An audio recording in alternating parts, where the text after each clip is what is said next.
Hello ladies and gentlemen, welcome to Cash Crafting Crew, your favorite finance wipe YouTube channel. Today, what happens if the US economy collapses? Have you ever pondered what would happen if the US economy were to collapse?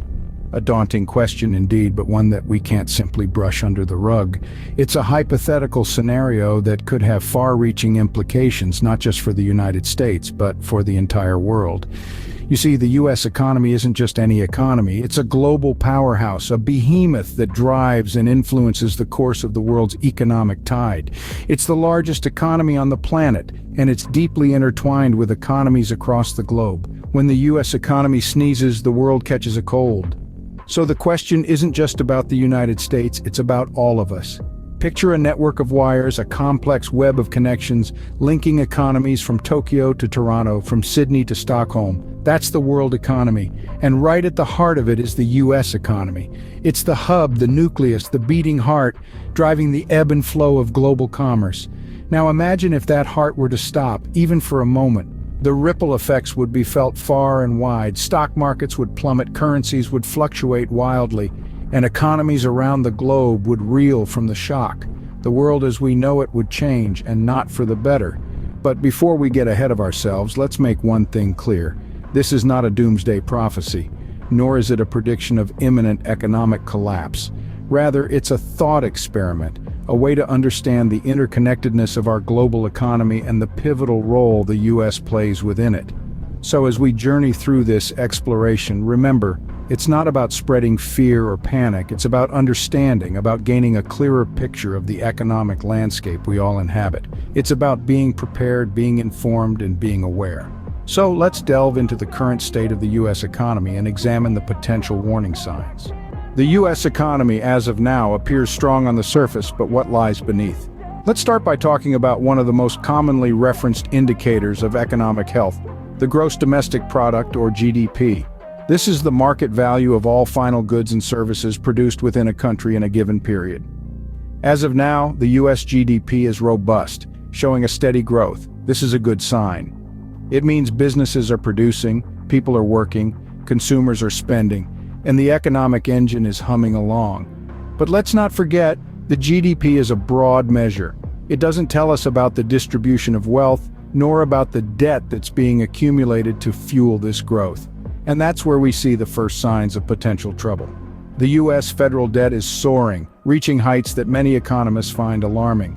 This debt, if not managed wisely, could become a significant drag on our economy, slowing growth and potentially leading to a crisis. Next, let's talk about the unemployment rate. This is another key indicator of economic health, and it too looks quite promising at first glance. The unemployment rate is low, meaning that most people who want a job are able to find one. This is positive, as it means people are earning money, spending, and contributing to the economy. However, this doesn't tell us the whole story. Not all jobs are created equal. Many people are underemployed, meaning they're working part-time when they'd prefer to work full-time, or they're working in low-paying jobs that don't make full use of their skills. Additionally, the low unemployment rate doesn't reflect the number of people who have given up looking for work altogether. These are real issues affecting real people, and they could have long-term impacts on the economy. Inflation is another crucial economic indicator. It measures how much the prices of goods and services are rising. Moderate inflation is generally seen as a sign of a healthy economy. It suggests that there's demand for goods and services, which encourages businesses to produce more and hire more workers. Currently, inflation in the US is within the target range set by the Federal Reserve, indicating a stable economy. But here too, there's a potential downside. If inflation rises too quickly, it can erode purchasing power, making it harder for people to afford the things they need. This could lead to reduced spending, which in turn could slow economic growth. And if inflation gets out of control, it could lead to an economic downturn. So where does this leave us? On the surface, the US economy looks strong, the GDP is growing, unemployment is low, and inflation is under control. But beneath the surface, there are potential problems. The federal debt is soaring, many people are underemployed or have given up looking for work, and there's always the risk that inflation could spiral out of control. While there are strengths, there are also vulnerabilities that could potentially lead to an economic collapse. It's crucial to keep an eye on these indicators, to understand the full picture, and to take action if necessary to keep our economy strong and resilient. Because in the end, the economy isn't just about numbers, it's about people. It's about the opportunities we have, the challenges we face, and the future we're building together. What are the red flags that could signal an impending economic collapse? This is a question that economists, policymakers, and the public grapple with. It's important to understand the warning signs that could hint at an unstable economy. Now let's delve into some of these potential indicators. First up, let's talk about debt. For many, debt is a necessary evil, allowing for investment in education, property, and business. But when debt levels rise too high, they can become a real source of economic instability. High government debt, for instance, can lead to increased interest rates and inflation. Consumer debt, on the other hand, can trigger financial crises if individuals default on their loans en masse. In the United States, the national debt has been on a steady upward trajectory for the past few decades. This is a cause for concern, especially if we consider that the debt-to-GDP ratio, a key measure of a country's fiscal health, is at its highest level since World War II. Next on our list is income inequality. Now, a certain level of income inequality is expected and even healthy in a dynamic capitalist economy. However, when the gap between the rich and the poor becomes too wide, it can lead to social unrest and economic instability. In the United States, income inequality has been on the rise for the past 4 decades. The top 1% of earners now take home a larger share of the national income than they did in the past, while wages for the average worker have largely stagnated. This widening wealth gap has the potential to destabilize the economy, as it can lead to decreased consumer spending, lower economic growth, and increased political tension. Lastly, let's discuss geopolitical tensions. The global economy is interconnected, and what happens in one part of the world can have ripple effects across the globe. Geopolitical tensions such as trade wars, conflicts, and political instability can lead to economic uncertainty and volatility. In recent years, we've seen escalating trade tensions between the United States and China, the world's 2 largest economies. These tensions have led to increased uncertainty and volatility in the global markets. Additionally, ongoing conflicts and political instability in various parts of the world can further exacerbate these economic tensions. Now, it's important to note that these warning signs are not ironclad predictors of an economic collapse.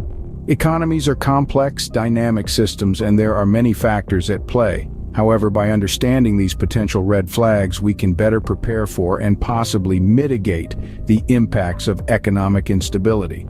So there you have it, the red flags of economic instability: rising debt, income inequality, and geopolitical tensions. These are not the only potential indicators, but they are some of the most significant ones that economists and policymakers keep a close eye on. These warning signs are not predictions of a collapse, but they are areas of concern that we need to keep an eye on. It's always better to be aware and prepared rather than being caught off guard.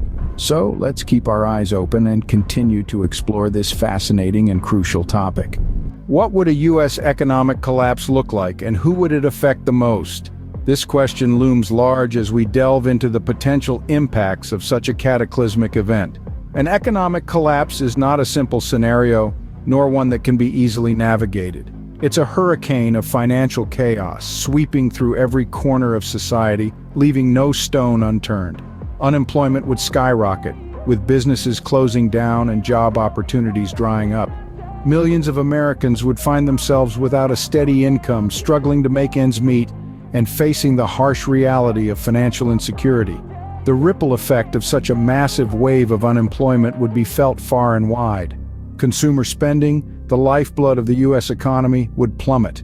Businesses in turn would suffer from a lack of demand for their products and services, creating a vicious cycle of economic contraction. Inflation would be another beast to contend with.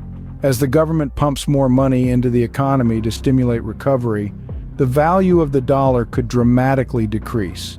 The cost of everyday items would rise, and people's savings and pensions could lose their value overnight. This would make the difficult task of surviving in a collapsed economy even more challenging. Social unrest would likely follow. The frustration and desperation brought about by joblessness, loss of savings, and the struggle to secure basic necessities could spark civil unrest. Protests, strikes, and even riots could become a common sight, as people demand solutions and relief from their dire circumstances. But the effects of a U.S. economic collapse wouldn't just be confined within the country's borders. Given the interconnectedness of the global economy, the impact would be felt worldwide. The U.S. is a major player in the global market, both as a buyer and a seller. A collapse would mean a significant drop in U.S. imports, which would hit economies that heavily rely on exporting to the U.S. Conversely, U.S. exports would also take a hit, affecting industries and jobs in other countries. International investors who have long seen U.S. markets as a safe haven would feel the shockwaves as well. A collapse could lead to a massive sell-off, causing global markets to tumble. Countries that hold large amounts of U.S. debt, such as China and Japan, would be left holding the bag, facing potential losses in the trillions of dollars. Global institutions like the World Bank and International Monetary Fund would also be put under tremendous pressure, as they scramble to prevent a domino effect and stabilize the global economy. The ripple effect could potentially plunge the entire world into a financial crisis, the likes of which we haven't seen since the Great Depression. In essence, a U.S. economic collapse would be a catastrophe of epic proportions. It would send shockwaves through every sector of society and every corner of the globe. It would affect everyone, from the Wall Street executive to the factory worker, from the small business owner in Kansas to the rice farmer in China. But it's important to remember that this is a worst-case scenario, a doomsday prediction. Economies are resilient, and with the right policies and actions, a collapse can be prevented or mitigated. However, understanding the potential impacts of such an event is crucial in formulating these preventative measures. An economic collapse is not just a national crisis, but a global one. The U.S. economy is a colossal ship sailing in the ocean of global finance. If it sinks, it won't just go down alone. It could potentially drag others down with it. That's why the health and stability of the U.S. economy isn't just a concern for Americans, but for everyone around the globe. Is there a way to prevent an economic collapse or to recover from one should it occur? An intriguing question indeed, and one that we shall now delve into. To begin with, let's discuss the concept of fiscal responsibility. It's a term that encompasses a broad spectrum of actions, but at its core it's about managing finances, be it on a personal, corporate, or national level, in a sustainable and prudent manner. As a nation, this could mean reducing unnecessary spending, paying down debt, and investing in sectors that generate long-term growth and stability. Fiscal responsibility is akin to building a strong financial foundation for a house. It might not prevent every possible disaster, but it certainly makes the structure more resilient. Then we have economic diversification. Now, this is a bit like not putting all your eggs in one basket. If a country relies heavily on one industry or economic activity, it becomes vulnerable to changes in that sector.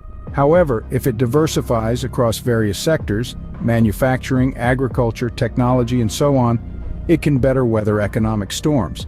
This diversification should not be limited to just sectors, but also to markets. A global reach can help a country buffer against domestic economic downturns. Now, let's shift gears and talk about recovery. Suppose, despite all preventative measures, an economic collapse does occur.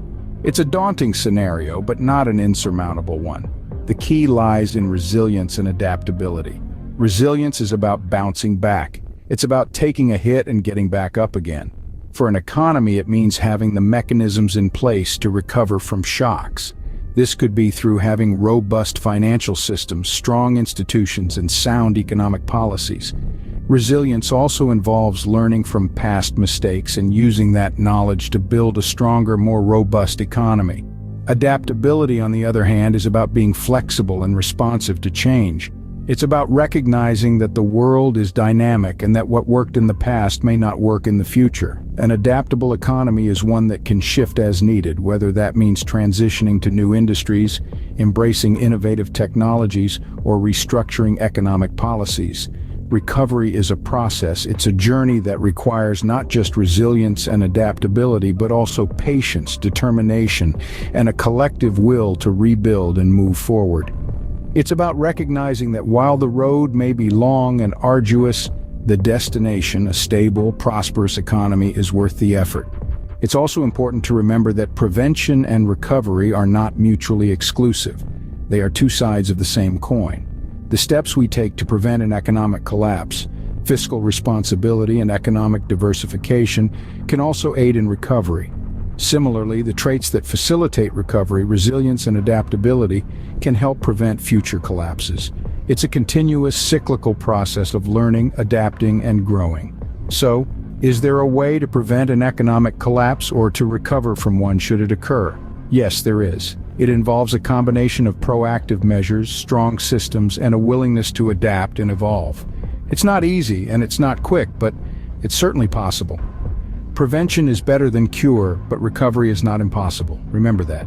Because when it comes to the economy, being prepared and resilient is half the battle. The potential collapse of the U.S. economy is a sobering thought, but it's not a foregone conclusion. As we draw to a close, let's take a moment to reflect on what we've discussed. We started by posing the unthinkable question, what if the U.S. economy collapses? A question that, while unsettling, is essential to ponder. We then moved on to the current state of the U.S. economy, examining its strengths and vulnerabilities. It's important to understand that economies are dynamic, constantly evolving entities. They are shaped by myriad factors, from policy decisions to global events. We then delved into the warning signs of a potential economic collapse. These signs are like the distant rumblings of a storm, hinting at turbulence ahead. From skyrocketing debt levels to widening income inequality, these indicators serve as wake-up calls, urging us to prepare and adapt. Next, we explored the impact of a potential economic collapse. We discussed how it could ripple through every sector, affecting everything from employment to the stock market. But we also emphasized that a collapse is not an end, but a transition. It's a severe disruption, yes, but it's also an opportunity for reflection, for reassessment, and for reinvention. Lastly, we touched upon potential prevention and recovery strategies. These strategies are not about avoiding change, but about navigating it. They are about fostering resilience, about building an economy that can weather storms and emerge stronger. Throughout this journey, we've underscored the importance of awareness, preparation, and resilience. We've emphasized that while we cannot predict the future with certainty, we can equip ourselves with knowledge and tools to navigate it, and that no matter how daunting the prospect of an economic collapse may be, we have the capacity to face it, to learn from it, and to grow from it.